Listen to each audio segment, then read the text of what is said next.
Assalamualaikum warahmatullahi wabarakatuh. In this opportunity, I want to tell you about Toyota Motor Corporation and my dream job.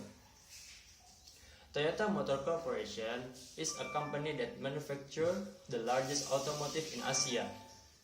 Toyota's vision is to become most successful automotive companies and respected in the world by providing the best experience in vehicle ownership.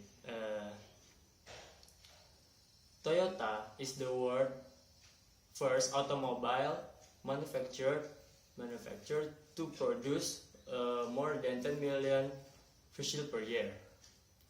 And Toyota has many occupations such as engineering, marketing, IT, and others.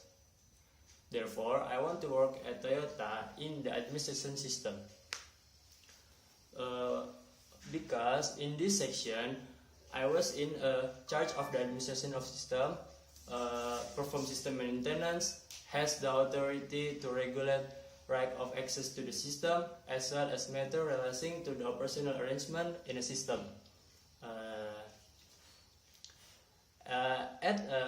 An employee at the Toyota, this is not my job, because my dream job there is a businessman.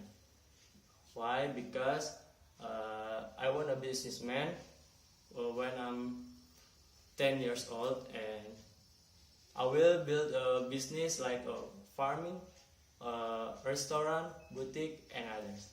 That is, thank you for watching, and Assalamualaikum warahmatullahi wabarakatuh.